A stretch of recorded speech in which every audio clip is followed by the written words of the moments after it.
I have such a great guest today. I'm so excited. He's my dear friend, Troy Spring, CEO of Dealerworld.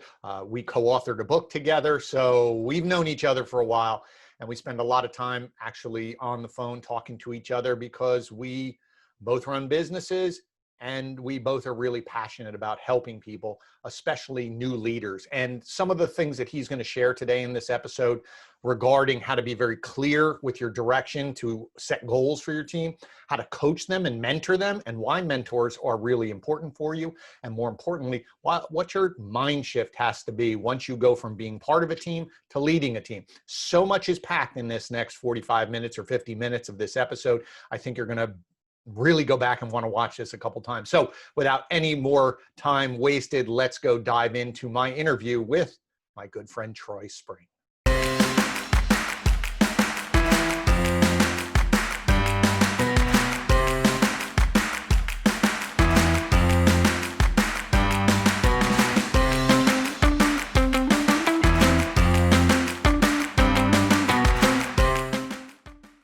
Hi, and welcome back to another episode of You're in Charge, Now What? I'm your host, Glenn Pasch. And the goal of this channel is to help those of you that are new to being in charge, giving you tips and strategies to help you build and lead high-performing teams. Each week, I'm going to share one topic, or in this case, we're bringing in a guest, and we're going to talk together about strategies that help both of us build our business. And so what we'd like to do is give you some very clear tips and strategies that you then can take, apply to your business, and increase your bottom line. So if you're new to the channel, again, please just click the subscribe button down below. This way you'll be notified when we post new videos. I do that every Tuesday and Thursday. And as always, please throw in your comments. I'd love to hear what you feel is important. And more importantly, if there's something that I can do to help you, be more than happy to do it. So without further ado, I'm so excited. This gentleman right here, Troy Spring, is truly one of my very, very dear friends. He is a co-author of a book we wrote together with a gentleman named Tracy Myers called The Power of Connected Marketing. But I'm going to let him introduce himself, but truly this is going to be fun because again, we love having these phone calls, picking each other's brains, have a ton of respect for him as a leader. So I'm excited for you to hear from Troy as well. So Troy, thanks for being here. Thank you, Glenn. And back at you. You're certainly, as you well know, one of my favorite people on the planet. And this is fun to get to do this with you, Yeah. and I think this is going to be like you and I talking on the phone for an hour. I think that's good. That would be very beneficial. I think some of our conversations, we should record those. Maybe we will. So yeah. So before we jump in here, let's please just tell the audience here, the listeners here, a little bit about who you are, maybe your journey, what you're doing now, and then we'll dive in and start picking your brain. So, I mean, going way back, I started fresh out of high school in the automotive business as a salesperson when I was 18 years old. Realized I was pretty good at it. I've spent the last 34 years basically, following that journey. It certainly led me to different things throughout that time frame. In the early days, became a sales manager, became an F&I manager. At car dealerships. It was a goal of mine, really looked up to general managers in the auto business. It was a definite goal of mine, probably from that first year, 18, 19, 20 years old, to be a general manager. Reached that goal when I was in my mid 30s. Had a very decorated career doing that, quite frankly. It was a good time in my life. I learned a lot. And we sold a lot of cars, moved a lot of metal, and I think I learned a lot about managing at that point in my life. Right. I had some really strong mentors that taught me some management philosophies. Some of the dealerships I ran were pretty big, 70 employees kind of stuff. At one time I managed 4 dealerships. So I had almost 200 employees that I oversaw. That was a really good time in my life as far as really learning some of these things I think you and I are going to talk about here today. And then, as you well know my story, 2008, 2009 hit. And though I was doing extremely well, I hit just a financial brick wall in the middle of the recession. And that's when I wrote Turbocharge Your Life. How I bounced back from that was Pretty successful book. I got pretty lucky there. I say successful, not that it made me money, because you and I know the book business. Right. But it was successful in the fact that I had a lot of people tell me it changed their life. It helped them. They needed it at that point in time. Right. So that was a nice little movement in my career. For me personally, it had nothing to do with money. It had to do with giving back, a little bit. Yep. And then, the rest of my career, I started a company 11 years ago. Last year, we made the Inc. 5000 fastest growing companies in America list. It was another one of my goals. So, these are things that we could probably talk about the next hour. Goal of mine was to be a general manager, and I did that in my mid 30s. And a goal of mine was to make the Amazon.com best-selling list. And a goal of mine was to make the Inc. 5000 list. So those things have happened, and, here I sit, in front of you being interviewed about all those things. Well, great. Like I said, we can just go off, and that's what it's going to be fun about this, is just to chat about that. But I was writing a couple things down as you were talking, and I want to make sure we touch on them.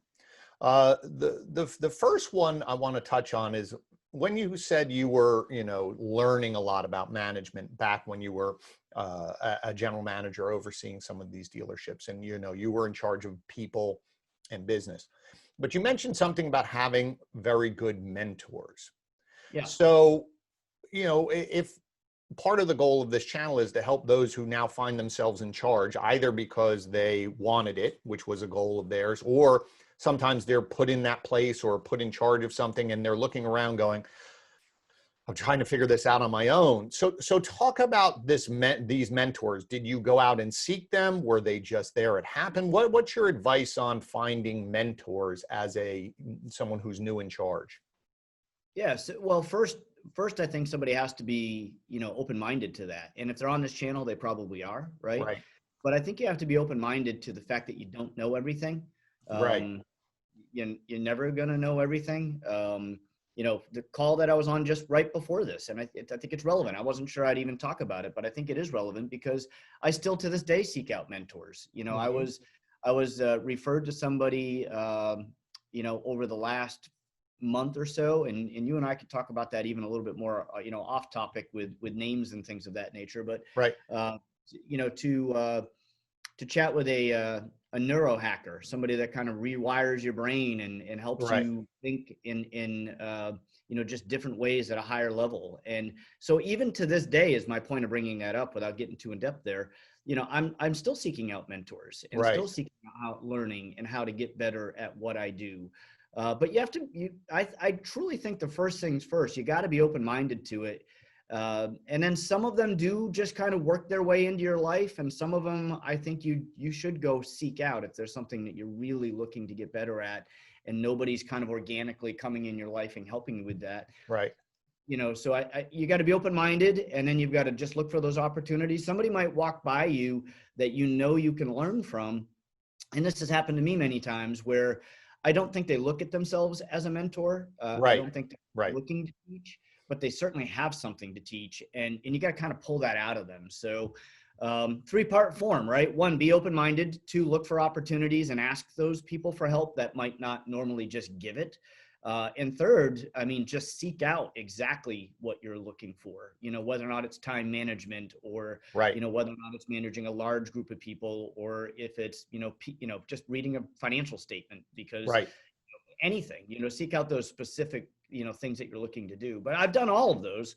And I think I've found that to be very helpful to me throughout my career. Yeah, that's great. That's a great point, because I just interviewed a gentleman who owned, he had a company, transitioned it to his children now, but he said that's where he failed. Like you said, he wasn't open. He was very arrogant, and he admits it. He said, and I almost drove my company into full bankruptcy because I wouldn't listen. I wasn't open to anything. And it was that wake up call of going, all right, the way I'm doing this isn't working. I need to go ask. And as he said, I put sort of my hat in hand and went into someone who I respected and said, I'm lost, I need help. Now, sometimes it does take these big emotional or really consequential events maybe it's a doctor telling you, hey, if you don't do X, that, bad things are going to happen. And so we have a tendency to put it off. So I really like that. And I think that's something for I call the those click listeners. moments, right? And I Yeah. even wrote part of a new book that I don't think I could turn it into a whole book. It might end up being a chapter someday Right. about what you talked about, kind of trying to force those clicks, where you mentioned the doctor, where maybe somebody smokes and they have their whole entire life. Right. And, they know they should quit, but they don't until their buddy from high school calls them and says, I've got stage 4 cancer. And, Right. they were smoking buddies in high school. And all that click moment is, hey, maybe I ought to quit too. And so they force themselves at that moment. And, I think that's relevant to leadership too, where, I think people, if you get put into a leadership position, this might take a moment to come back around, but you see where I think they could use that forced click, theory Right. that I have. All of a sudden, your chest is out. I'm a manager, I'm a Right. leader. Right. And look, I mean, we all went through it. It was cool for me. I remember getting my first general manager's job at a car dealership. I felt it was awesome. I'd been chasing it for 17 years. Sure. But I think that once you get that job, you have to really remember that, like I said, A, you don't know it all. B, you're not there to push people around. You're there to pull people in your direction. Oh, that's great. That's a great analogy. That's for me was a big thing was I need to, leadership is about pulling. It's not about pushing. And that's kind of cliche. I know a lot of people have heard that before, but, I truly believe that. I mean, if you're just pointing and saying, do this, do that, you're not going to have anybody follow you. But I think there's a moment maybe where somebody needs to have that click moment, right? In that early years of leadership, which is, hey, I am fortunate to have this opportunity. Right. And I want to make the best of it. So I've got to learn, and I don't know everything, and I'm not the best thing since sliced bread. I'm just put in a place to, to do the best job that I can. Again, most of these leadership positions aren't entrepreneurial, in some fashion. They're working for somebody and put in a leadership position. So again, I think it's important to have to recognize and remember the place. Yes. So a click moment for me, like when I remember getting that job was, I'm not at the height of my career. There's always someplace more to go. Right. And my dad, who was my earliest mentor in life, he taught me whatever job you're doing to do it better than anybody else is doing it, because someone will notice. Right. Right. Right. And when that someone notices, they're going to say, I like that guy. I like his work ethic. I like his drive. I like his demeanor, all of that. And so I genuinely think if somebody's in this new leadership position, remember, somebody's watching you in that position too. You can lose that job as fast as you got it. Sometimes faster. Sometimes faster. Yeah, sometimes faster. So, and look, we've seen that in the auto industry, right? Sure. We've seen guys who, were general managers, and the next thing they're a general sales manager. And I think sometimes that's a good evolution of their career, that they just don't want that responsibility anymore. But I think some of it is they got there, thought, hey, I made it.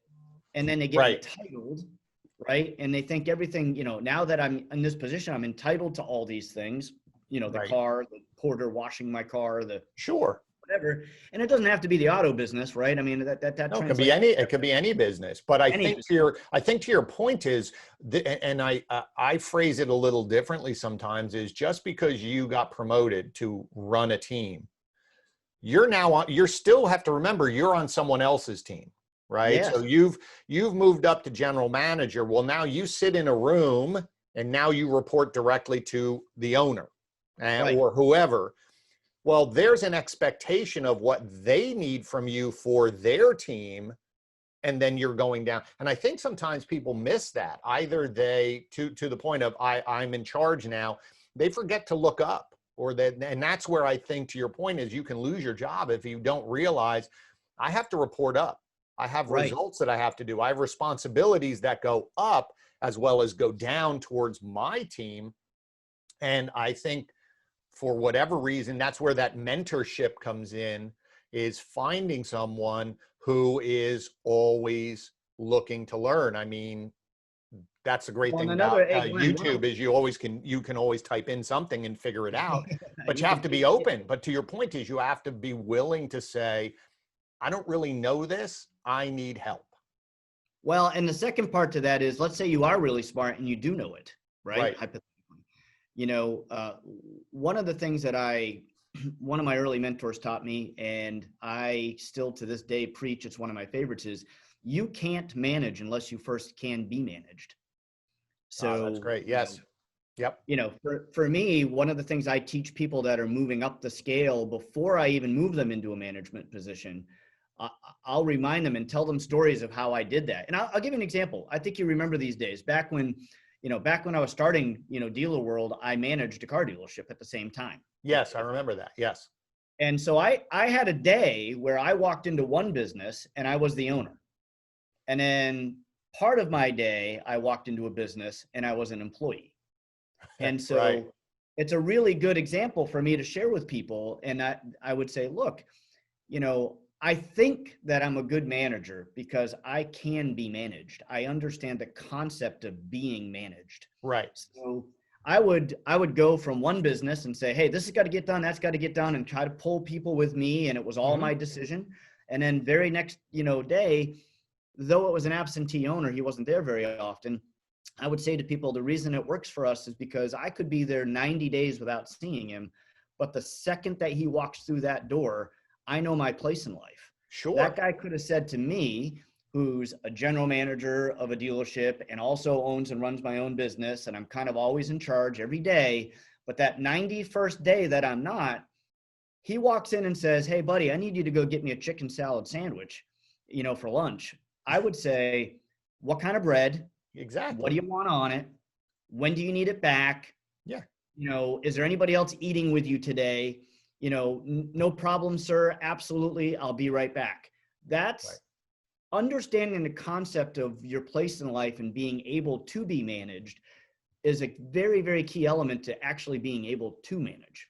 I think that's awesome, because I think, to your point, is when you understand that dynamic of how you fit on a team, I think when you're in that position to create that team or create the structures and the systems, you understand also, I usually put people through an exercise whenever, if I'm doing a workshop on this, to say, let's just cut a piece of paper down the middle, and on one side put good and put one side put bad, and say, okay, think of all the people who had an impact on you, be it a teacher, be it a coach, be it a manager. And you say, oh, when you say the good ones, what did they do? Not what they said, what did they do? And then sit there on the other side and say, okay, think of all the bad ones. What did they do? And I said, so just a very simple exercise then. See that list of bad?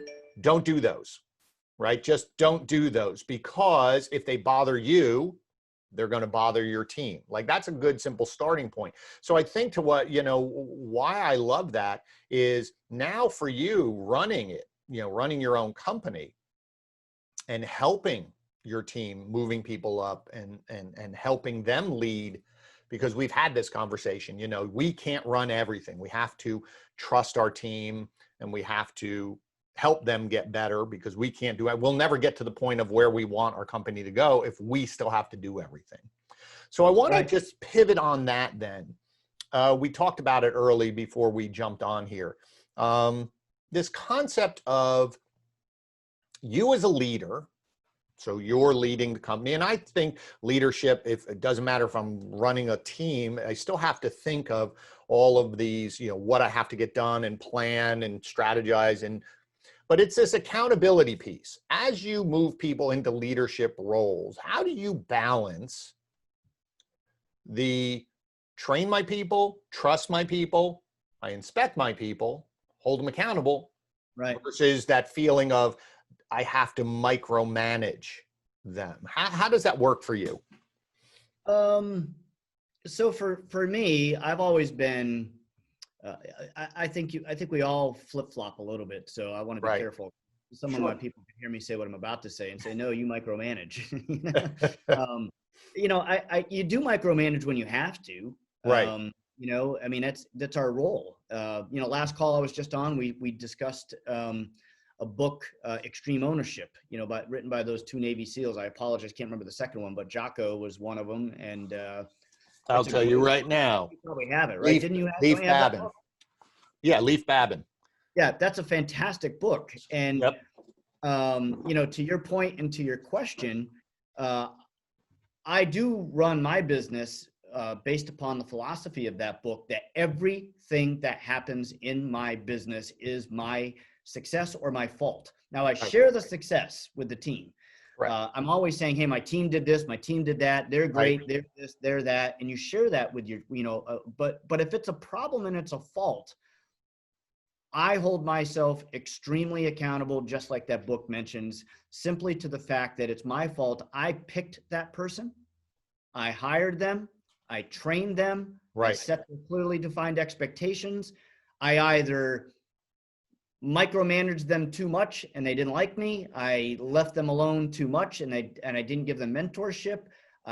It's a recipe for, with each individual within your organization, Right. what are their needs and what are Right. they looking for from you? If they go home at night and you feel good, and I battled this a little bit because I like to be hands off and just say, hey guys, do your job. My national VP of sales lives 3,000 miles away from me. And though we talk often, I let him do his thing. And I think it's Right. one of the reasons he likes working, with me is, I'm not always calling him and saying, what do you got? What do you got going on? Where's your pipeline? What's happening? I just say, look, I trust you. If you need me, I'm here, Right. but I trust you. And so, but here are your clearly defined expectations of what the company needs from you. And to tangent just a moment, I think clearly defined expectations is something that is worthy of a tangent.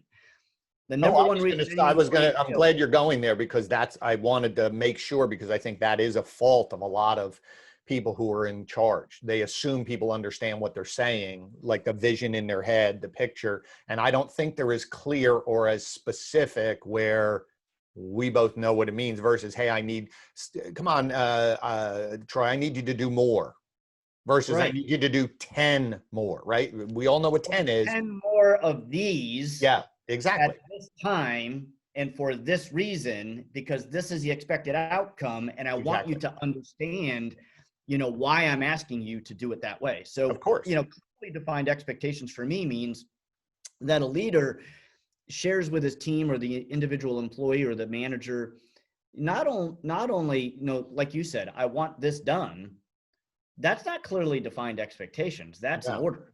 A Yeah. clearly defined expectation is what we just talked about, right, throughout that whole process. But the biggest part of it for me is that they understand the why, Sure. so that they get it and they don't just do it because they were told to do it. I think part of leadership really is getting your team members to understand the bigger picture, the why, the vision, the corporate strategy, the corporate, mantras, the mission statement of the company. We do things internally in our company that I ask people to do, but I don't ask them to do them without explanation. And I think that really helps us. I think, and see, to me, whether you're in a small team, it is understanding how your actions impact the greater. And I think same thing for our company, and we're always refining it. I'm now back in a little more of the day-to-day of the agency. So I'm having meetings with everyone to say, okay, catch me up to speed. But I also have a clear set of eyes. And then we go back to your point is, what are clear expectations, when, why? Because I don't want, at least for my company, and I think any time that I've not been successful as a leader is I've shortchanged that time, meaning just do it, I'll tell you later. I just need it done, I'll tell you later. And then we never get around to telling why. And so then you just have a bunch of employees who are doing things that they don't understand why. They don't, and I think what happens then is that there's no reason for you to take pride in your work if you don't understand the impact or why, or it just becomes, you may be that type of a person, like you said, who's just been taught to work super hard and you'll stand out. I think most people will do enough to get by unless they really understand, like you said, why is this important to the company? How am I? So it's that what, why, and how. What am I supposed to do? Why is it important to me? Why is it important to the company? Here's how we do it. And then to your point is that how becomes, here's how I'm going to help you succeed through training. Here's how I'm going to inspect you and check in on you and be there. I trust you, but my job as a leader I still have to look. I have to inspect. So to your point with your vice president of sales is you still have to have conversations. It can't go 3, 4 months, 5 months, 6 months. I don't know. I trust them. I'm still going to have phone calls. I just don't need to go into depth unless we're not achieving results. Then I'm forced to uncover what actions are going on that are causing the results to miss, right? Yeah. So look, I'll pivot this conversation a little bit too, to something that I think is, next level stuff, really. Um, it's basic and it's simple, but to me, it's something that a lot of leaders miss is, recruiting the right people to begin with is extremely, extremely important. Sure. You can't mold, clay that's already been in the oven, and Yeah. it's like you got to find someone who is driven, who wants to work in your vertical, your business, is excited about working in your business, is willing to learn, willing to listen, willing to understand that concept of being managed. And then the other thing I think that I look for in our employees when we hire is I'm looking for somebody who wants more. We happen to be lucky, and I think you would agree, you are too. You're in a business that really doesn't have a ceiling. I mean, you could grow it as big as you want to grow it. So, Right. that provides opportunity for employees versus maybe if you manage a small clothing store downtown that's only ever going to have 3 employees, you got to manage those people different. We're in businesses where if I bring somebody in who has lofty long-term goals, I can show them the road to how to get there. And then that becomes part of, I want you to learn how to be managed, so someday you can manage. I want you to learn clearly defined expectations, so someday when you do manage, you can do this. Right. I want you to understand why we're doing these things, so it'll help us grow, in which case, next thing you know, maybe you have 2 or 3 employees that work underneath you, and show them movement in their career. Because when you have the people that understand and see that, I think they're more likely to show up for work, with a little better attitude, and that's easier to manage. Yeah. It's And I when they think show one up all thing, ready to go and already educated, you can take your hands off and not micromanage quite so much. well, I think going backwards, I'd even take it a step, where you started in recruiting, I'd take it a step back first. What allows me, and I would just say to you as well at this point, because we've had this conversation, what I think allows you to either attract the right people or find that is you're very clear on what your company is and what the demands are, right? I think sometimes what Yeah. happens is there's misunderstandings when you're hiring. I did an episode talking about how to hire people. Where are the downfalls? I think a lot of times we're not clear with people when we're either putting out the ad or communicating to other people about this is what we're doing, and we get Right. caught up in titles, right? So for instance, salesperson, you're saying I'm looking for inside sales. Well, is it I'm have warm leads that you're going to go talk to, or are you prospecting yourself? 2 completely different skill sets. And so I have to be really clear, Right. or else I hire somebody and then they go, well, this is not really what I thought about. And then you're trying to, coach them and train them and do everything. But to your point is they were the wrong clay to begin with, right? They were Yeah, not you can't what you change were looking for. spots on that leopard. Exactly. So I think all of what we're talking about, and what I love about this conversation is sort of this, we're going to both ends here. We're going, you as a leader, if I want more people on my team, I have to be very clear about what my team does and the qualifications and the type of people. I always say I can teach skills, but I can't teach work ethic. I can't, Right. right? I can't, if all you want to do is work 9 to 5, then our company may not be, not that we have to work 24/7, but if I need something for a client on the weekend, I can't have, well, I already put in my hours. That's not what we do, but we're very clear about that. Now, to your point about growth, I have had actually to have conversations with people to almost tell them, I think you got to go somewhere else. Just Right. because, we had back when we were a little smaller, we had a couple people who they weren't leaving, or my job, when I was in the day to day, if that's what you wanted to do, you had to go somewhere else to do that, but I prepared you as much as I could to allow you then to leave. And I can now see, Right. I'm still connected to a few ex-employees who are off to the races and they're doing phenomenal. But because I had to be able to say, have a conversation going, if that's ultimately your dream, to run something or to be at that, you're not going to get that here just because I'm not leaving and this person's not leaving. And so unless one of us leaves, you'll hit your ceiling. But I think to your point is, if you are a good leader, then you need to invest in that person and prep them just like you would your kid to Well, make look, I sure mean, they're that goes ready to back go. to that goes simply to the empathy of the person and whether or not you care about them. And Right. are you that kind of company, or are you going to use them until they leave? I think the better situation is I've got them in my hands. They've been open and honest with me about what their needs are and what their wants are. Right.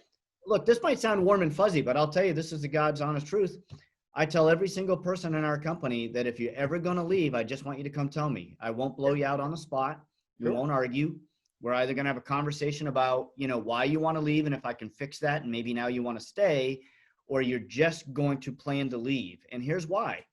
I don't want you to leave after you lied to me about a doctor's appointment and we're really at an interview. I don't Right. want you to surprise me. I don't want a hole left behind on my team. It's not fair to the people in your department or people that sit around you or to me that you give me 2 weeks notice when I could have had 7 weeks notice. Right. And I could have said to you, hey, I know you're going to an interview. I support it. I'm okay with it. We had the conversation. You're not going to be here long term. But can you help me? Can we have that kind of open relationship? Now, interestingly enough, most people won't do that. Cool. No matter how much you tell them that it's okay. But I want people to know in our company that that's how I truly feel. And I'm hoping that someday, that it'll switch just a little bit. I heard of a company the other day that told their employees nobody gets fired. We'll never fire you.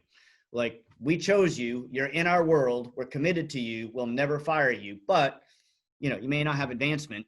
I'm like, well, I don't know that I want to go that far. No, I don't see. I'm not sure if I'd go that far. What I would say is that but see, it's a funny thing. I've always been told this from people who worked with me, and when I was in charge of the team, they said it was always very funny when you had to let someone go. They shook your hand and thanked you, and I said because Yeah, it wasn't a surprise, because right. we had already gone through the hey Troy, hey Troy, hey Troy, and the escalation was eventually they would be the one who said this is really not for me, because they weren't putting in the effort. And so to me, it's I'd love that. I always say I have an open door. I've said it all the time, and people know that. But Come there tell me, is, I'll help you out. Listen, you can go to the interview and have them call me. I'll give you a good reference. but it's still that Let me help you it's get a all. new job, But right? there's always going to be, and I think this is also a very good thing to understand for people now when they get in charge. Oh my God, what a big bottle of water! Yeah, Uh, sorry. You know what? We haven't been in the office that much with the whole thing going on, right? So, yeah. we stopped our bottle service, and you know me, I drink a lot of water, so Oh, yeah, I I got. know. I listen. I have mine over. I have mine over here too. Yeah, So I think this is a real. I don't want to jump off before we close this out here on this topic, because I think it's really important. Is once you become a leader, there is going to be a disconnect. You are now management versus employee, and as comfortable as I think I am with people, and people know I'm not super hard micromanage. You can talk to me about anything. There is still that distrust of, well, you're the boss. I can't say this to you because you could fire me. And you right. can say it till you're blue in the face, but they've either worked for people before who are that way, where they're, I think that's why going back earlier in our conversation, when you said, if you're a manager that's just telling people and you're pushing to get results, then that's where people just go, I'm out, and they leave because they're not, you haven't earned their respect enough for them to potentially, even if they gave you 2 weeks, at least they Right. gave you 2 weeks versus someone that, listen, I've had people who have done that. They wanted to go to a different career or something came up and they worked fully till the end. They didn't Right. slack off. They didn't do it because they Good wanted people. to leave everything in good hands, because, we had an account manager who, her and her fiance had an opportunity. They moved to Hawaii. And I was happy, but boy, did she work all the way to the very end, and she made herself available. She said, if whoever's taking these accounts, even after I'm gone, if you need Right. something from me, just call me and I'll help you. I think that it to me is a very good sign for our company of what I strive for, is that there isn't any animosity. There isn't any of that negativity. Now, there have been employees that just didn't care or wouldn't listen, and either that is a point of you hired them and something happened or something triggered in their head where it wasn't the right job.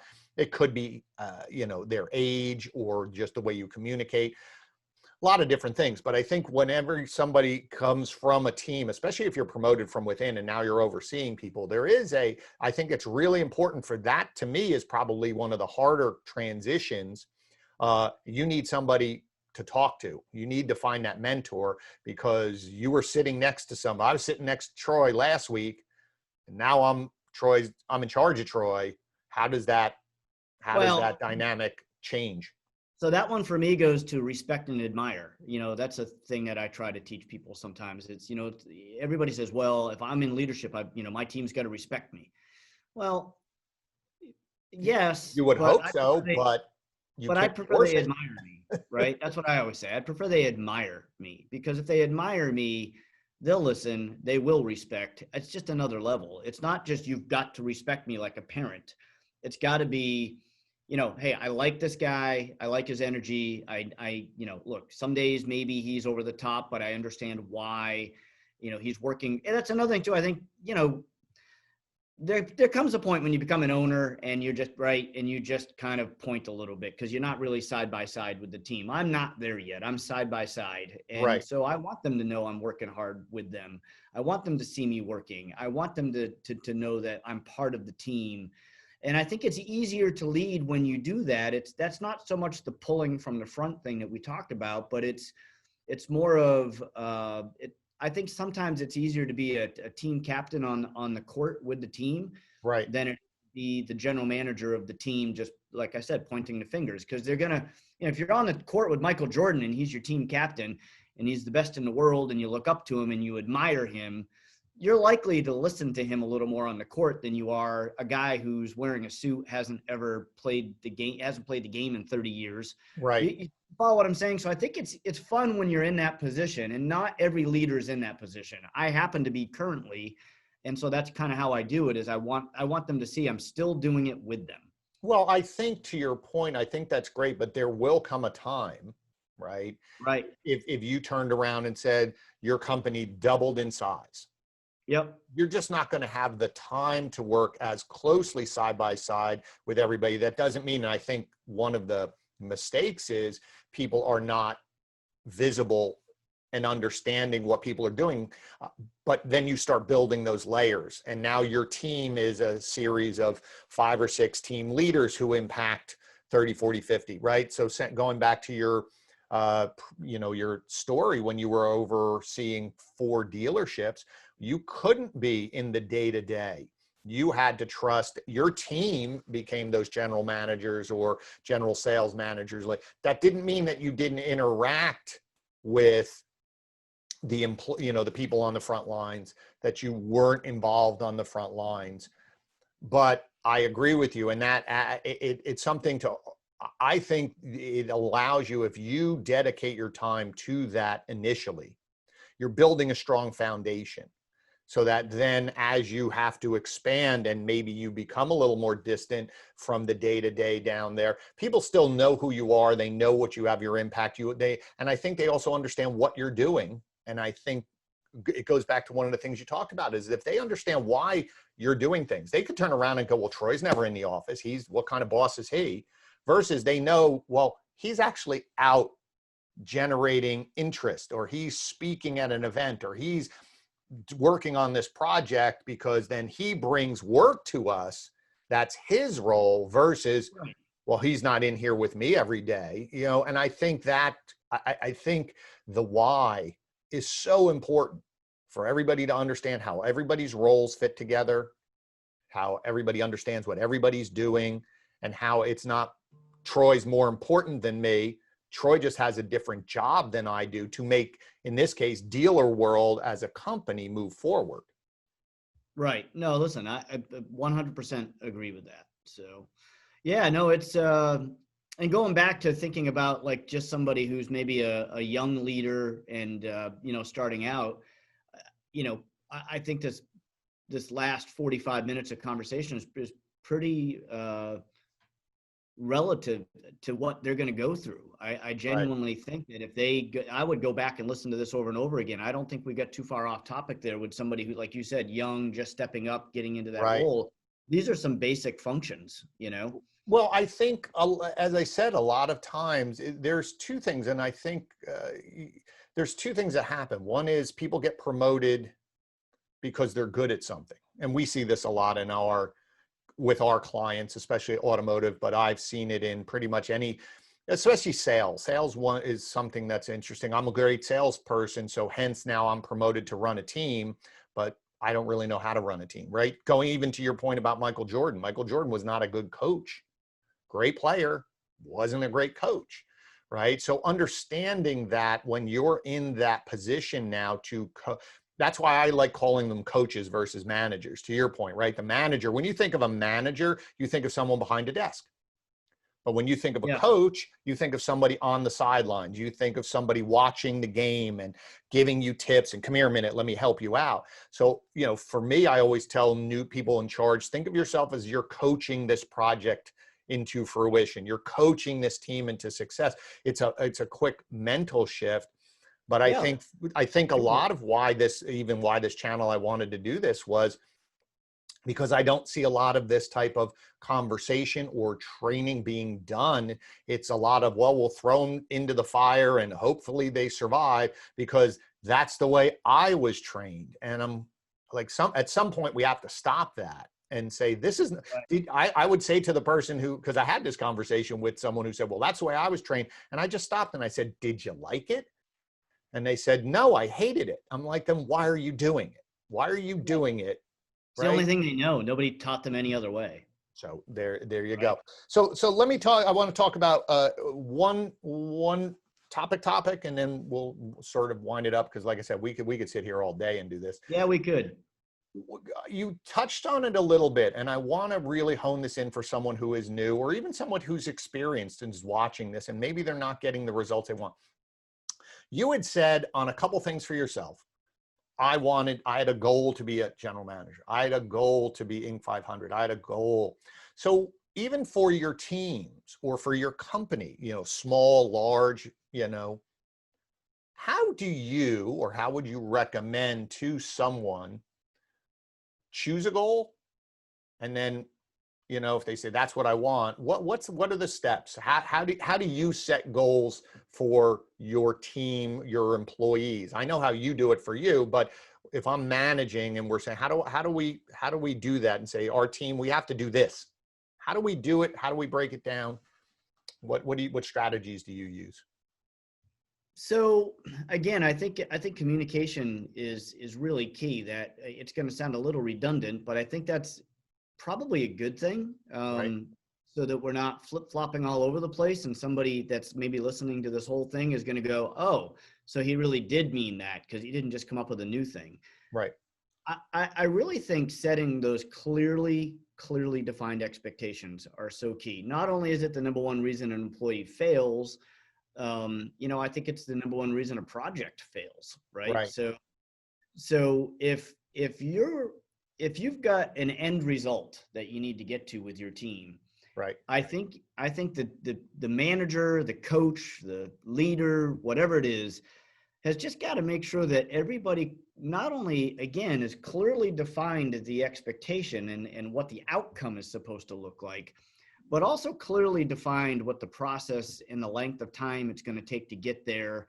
So if I want to accomplish X, a leader's job, I think, is to make sure that the team understands the mission, right? I mean, go right back to the extreme ownership thing. It's, if they don't understand the mission, they don't understand the importance of why we're doing it, how we're going to bounce off of this and into another thing, how the butterfly effect of what we're about to accomplish is going to then accomplish a grander goal. Right. If they're not really bought into the corporate vision of the entire strategy and why you're trying to do it. So I guess what I'm trying to say, Glenn, is I like to tie what we're trying to accomplish with the grander picture. So Right. it's not just we want to accomplish this, and this is how we're going to do it, and this is the expectation, and this is the process. I really like to go a step further and say, and by the way, when we accomplish this, this is what it means. This is how it's going to affect the corporate identity. It's going to be better on our reference list. It's going to, open up another vertical for us that we didn't have. We're going to learn something that we didn't know. We're going to be able to do this now as well as everything that we've been able to do before. It's going to help you, like I said, elevate your career better because we, got to this point. And so, I think it's more about the long-term vision, which I think I've always done a good job of selling that vision to my team. And then the important part of that is you better own it. If you tell them, if we do this, this is going to be the outcome, and this is how I see things going, you miss that step 2 or 3 times, they stop believing you. Yeah, So, I think that's really smart, because I like that, because it's part of, here's our result. Part of what you touched on is my job as a leader is to help them understand what actions we have to put in place to achieve that, right? That's part of your goal too. But then the further thing is, here's what happens when we achieve it. I think that I like that, because I think there's a lot of people who skip that. We focus a lot on, here's the result, and we reverse engineer what we have to do to get there. But we never really, I think that's the extra little sauce of the fuel to say, man, boy, because when we do this, we're here. I see that next step versus, well, I just achieved it, so what? Oh, now here's our next goal, so what? But thinking like a sports team of, if we're doing this, that's going to put our closer to our long-term goal of, man, if we do this, then we'll do this. And then next thing you know, now we're competing for a championship because we've taken the steps, but our ultimate goal is down there. And once we get there, then there's more to it on the other side. So awesome. Well, then there's more to it, right? Yeah. Okay. So a lot of great stuff here. I agree with you. I hope people who are got this far will go back and listen again. So as I wrap up, I always ask again, and it's probably going to be a redundancy, but we'll see. I always say, okay. I always tell my team, I'm a broken record. I'm a process guy. It's okay. So I'm 100% a broken record. So I ask everybody this question. It's new manager, someone on your team, someone just runs across you become their mentor, and they say, okay, I want to take charge. I want this responsibility. What is the one key that, again, you either learn it yourself, or what's the one piece of advice you say, this is your first building block that will launch you toward success? Well, broken record, and then I'll give you a new record. I'll flip the record over. Broken record is a mantra of mine is, you've got to be able to be managed before you can manage. Okay. I mean, it really is just something I live by. If you don't understand the concept of, I called you, and I'll just go a tiny bit deeper on this one, right? So there are times as a leader that even though you need to explain something to somebody, and you want to explain it to them, and you want them to understand it, you just simply don't have time. Right. So, there's times when you make that call and you say, listen, I need this done by 3 and I got to go. See you, bye. Click. Right. They may say, I don't understand it. I don't get it. They may start to ask questions. I'm looking for people that heard me. They know that I don't normally do that I'm asking for a reason, or, I always am asking for a reason, but I don't necessarily have the time to explain it. Right. But that's more the exception than the rule. You're right. But what I'm saying is, I think sometimes, if you're going to learn how to manage, you've got to learn how to just take that order, do the job, deliver it at 3, knowing that you're probably going to get a good explanation at that point when, right, time slowed down a little bit, and I can say, hey, Glenn, listen, thanks so much. Appreciate you getting it done. And then that becomes somebody you can count on, right? I mean, I always said, and for what it's worth, even in some of my employments, where I was an employee, I was one of the highest paid people around. I hold no bones about that. I'm proud of it. and Right. people would say, well, why? And I'd say, because you could count on me. Right. There might have been a guy that was just as smart as me. And there might have been a guy that, maybe, I don't know, just had more raw talent. But if somebody called me and said, I need to have it by 3, like I said, You got it it could by be a 3. boss asking me for a chicken salad sandwich. I joke about it all the time because I think it's a funny one. I said, do you want lettuce? What do you want? Rye bread? Do you want the rye to have seeds? Like, I want you to be able to count on me, whether or not you're a client. And by the way, this is transferable to clients.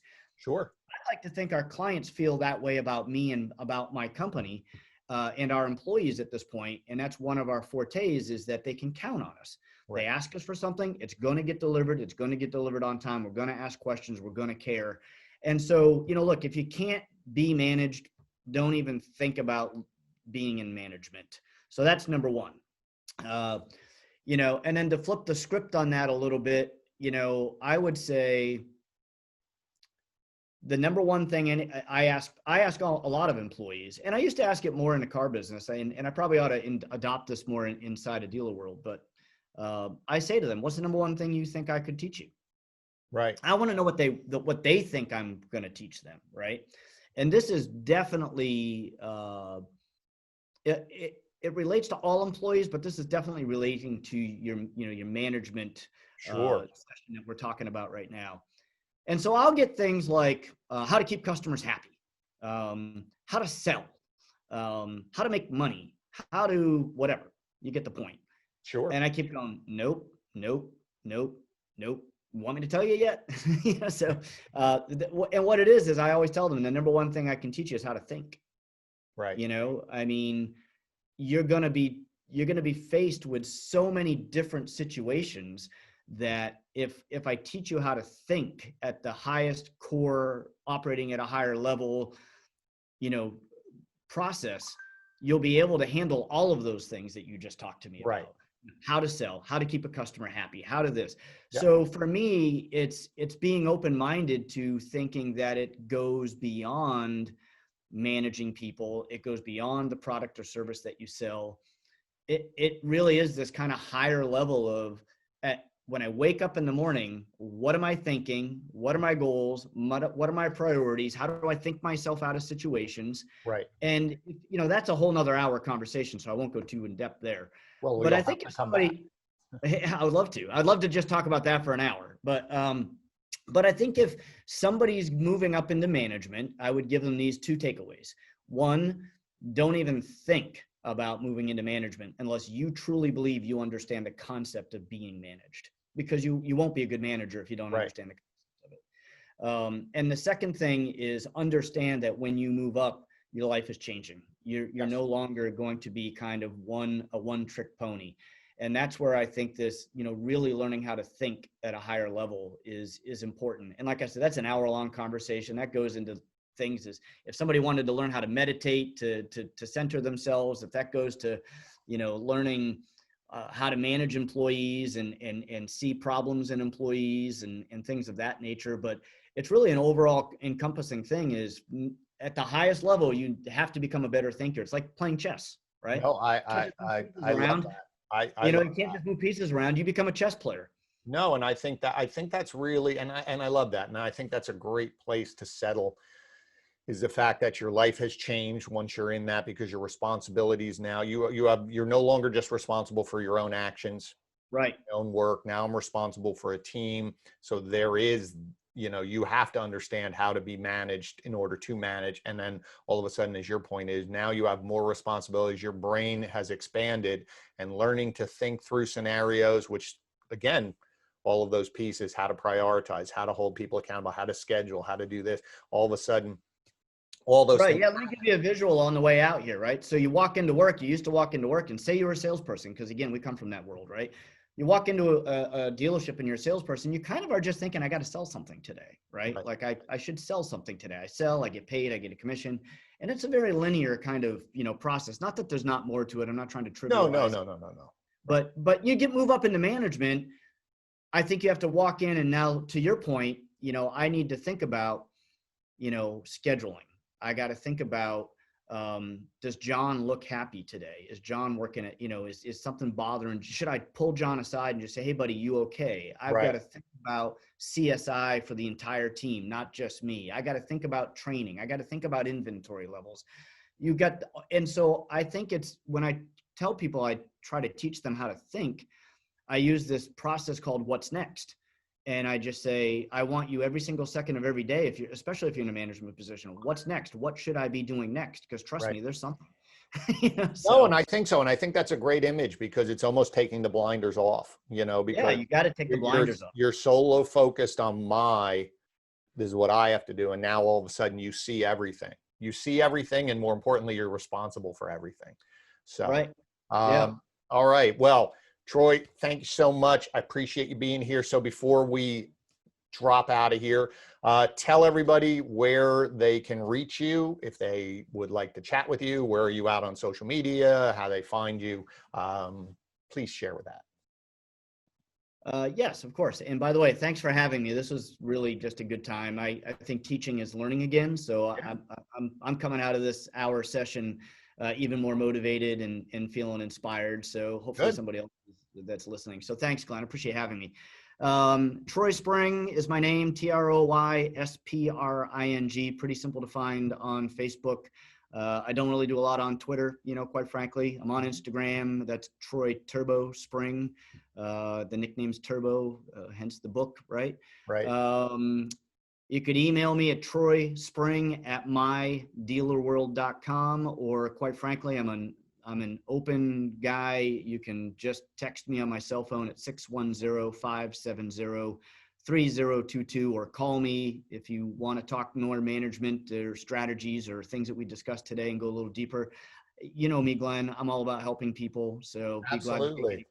I was going to say, take them up on your offer. I mean, it's a funny thing. I always say the same thing, and very few people do it, but I at least spend a few hours every single week talking to people who are not my clients, who just call up. I just had an hour call with someone the other day. She had come to one of our events, so I know her. But she just said, hey, can I pick your brain about something? Because now she's in a management role, and we spend an hour, and I was happy to do it. I enjoyed it. She seemed happy. And so, that's the way they are. And so all of you, Troy is that person. So again, thank you all so much for your attention. Thanks, Troy, for being here. As we said in the beginning, if you've made it this far, just again, appreciate it if you'd subscribe to the channel. This way you'll be notified when we have new videos coming out.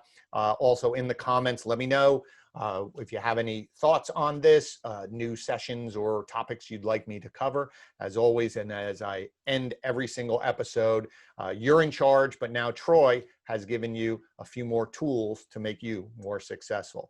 Thanks very much for your attention. Y'all have a great day. Troy, thanks so much. Appreciate it. Thanks so much, my friend. Take care.